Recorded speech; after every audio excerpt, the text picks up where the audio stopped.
This was the week where white nationalist Tucker Carlson took his Fox News show on the road. No, not to Texas to see the devastating effects of the virus that he's downplayed, not even to Disneyland to blow the whistle on the so-called woke jungle cruise. He went to Hungary to do a puff piece on President Viktor Orbán and began to explain to his audience why a rejection of liberal democracy is actually where it's at right now, and to further prime them for neo-fascism. Now, remember, Viktor Orbán is a xenophobe, ultranationalist. He's called multiculturalism an illusion. He said Muslims are invaders. He's called terrorists. He said that all terrorists are migrants. He's cracked down on democratic rule. He's currently ruling by decree, took away funding from cities that didn't vote for him, essentially, what Trump has always wanted to do, and where the opposition came to power. He's dismantled public universities, specifically ones funded by the Hungarian Jewish billionaire, George Soros, of course. There's a lot to this, but I really want to play it for y'all. And you decided to... Okay, so before we start off, so this is Tucker before he interviews Viktor Orbán, telling his audience that there are more freedoms in Hungary than there are in the United States. And listen to how he explains that. And New York City. It is bitter to see the contrast between, say, Budapest and New York City. Let's say you lived in a big American city and you decided to loudly and publicly attack Joe Biden's policies, his policies on immigration or COVID or transgender athletes. If you kept talking like that, you would likely be silenced by Joe Biden's allies in Silicon Valley. If you kept it up, you might very well have to hire armed bodyguards. That's common in the U.S. Ask around. Okay, what? Who is he talking to? You know, the people who hire armed bodyguards? Because someone didn't like their tweet. Okay, let's keep going. But it's unknown in Hungary. Opposition figures here don't worry that they will be hurt for their opinions. Neither, by the way, does the prime minister. Orbán regularly drives himself with no security. Thousands of miles. Okay, stop. Orbán drives himself with no security because he's owned the entire opposition. He's clamped down so much he's not actually afraid of anyone. And the opposition is not afraid because they've just been completely silenced. He's defunded the cities where they've won in. So I don't know what you call that. But anyway, hey, have you ever noticed how Kim Jong-un, he can just like walk through a crowd of North Koreans and like nobody says shit to him? Isn't that crazy? All right. So here he is going into the interview, talking about to Viktor Orbán, and once again, pitting him and against a liberal Democrat like Joe Biden. Migrants appear on your southern border. They appear all over Europe. They stream into Germany. The rest of the EU says, welcome, please come. We can handle it. We're strong enough. Hungary stands alone in saying no. Why? Why did you take a different position on migration from other European countries? That was the only reasonable behavior. If somebody, without getting any permission on behalf of the Hungarian state, cross your border, you have to defend your country. And you think you have a right to do that? Of course. It's coming from the God, the nature, so all arguments with us. Because this is our country, this is our population, this is our history, this is our language, so we have to do that. Many European countries decided to open a new chapter of their own history of the nation.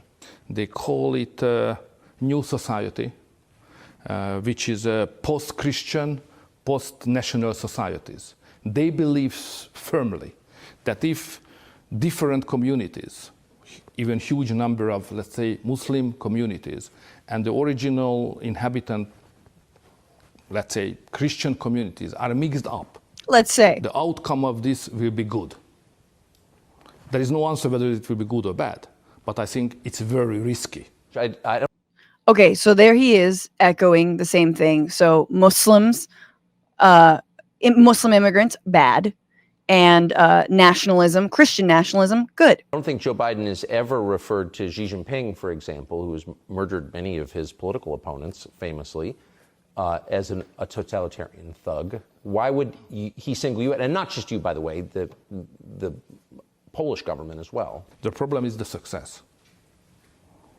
So it's a real challenge for the liberal thinkers. The Western liberals cannot accept that inside the Western civilization, there's a conservative national alternative which is more successful at the everyday life, at the level of than the liberal ones.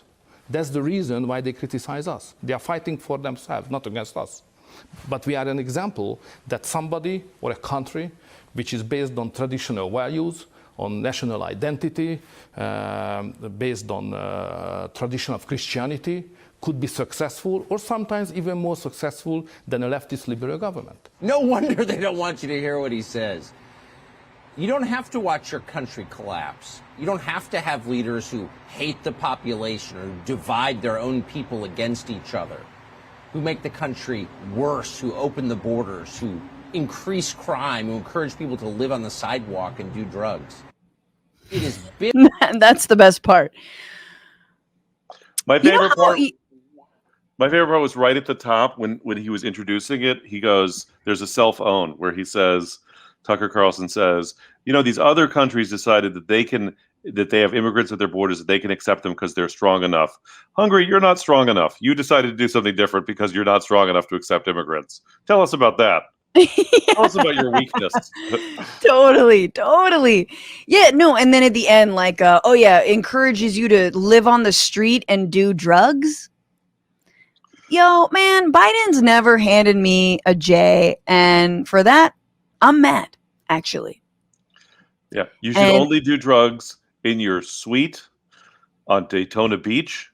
Off the ass of a hooker and, excuse me, sex worker. But no, okay, let's just appreciate how utterly evil it is to prime the Fox News audience to laud a dictator, an authoritarian, but more so a xenophobe, a racist, a Christian nationalist like Viktor Orbán. Like, that is what is going on. He the full clip, he brings out the map, he tells you where it is, and then he's basically showing this as an example of how, like, look, you can still have a modern society and be like a super Christian conservative right-wing ultra nationalist government. And look, Victor's right. I mean, the successes, the successes of good old Adolf. He had some success for a while. Yeah, there was success there. Didn't end well. Wasn't ultimately a win. Started strong, weak finish. Real weak finish there. But like, it's so gross to me that this is the kind of shit that they're feeding into Fox News viewers. And because that is what they want.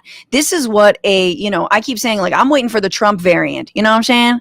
Well, I got the Delta variant. Who's going to be the Trump variant? Is it going to be Trump himself back from the dead? Is it going to be Ron DeSantis? Is it going to be Tom Cotton? Is it going to be, one of the other stooges waiting in the wings? Like I'm trying to remember. Matt Gaetz is going to be out of there, but like, that's what they want. Josh Hawley.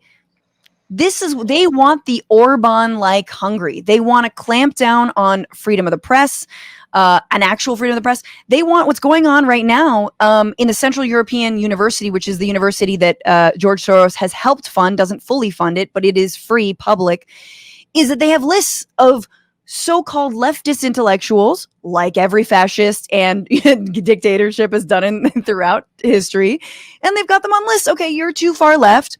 We're gonna follow you. We're gonna have you here. We're gonna like oust you from your position. We're not gonna give you tenure, whatever it is. It is so scary. It's so fucked up. Look, for everything that you like, for a little bit, I was like, yeah, Tucker, go do something international. Go learn from abroad. Go,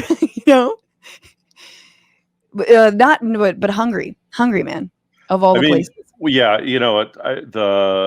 what's terrifying, when people talk about this all, it's like there's not likely to be someone else emerging in the United States who is quite as media savvy as Trump. But when we talk about a more competent fascist, which is what you're talking about, and those people you're thinking about is like someone who has as violent and hateful politics, but are more competent at managing the apparatus of government. Yeah. Yes, exactly. And Orbán, honestly, like, is quite determined and yet diplomatic about how he expresses his fascism. Far more so than Trump, of course. That's a low bar, but like he's doing all the Western civilization language that the right, needs and always does when they really mean essentially Nazism. Right. Anywho, what's going on, Frantifa? If you haven't already, subscribe to this channel right now. Hit that button. And also, you can become a patron and support the show every single week. Get access to bonus episodes and exclusive merchandise. Patreon.com/Bitchuation Room. Do it.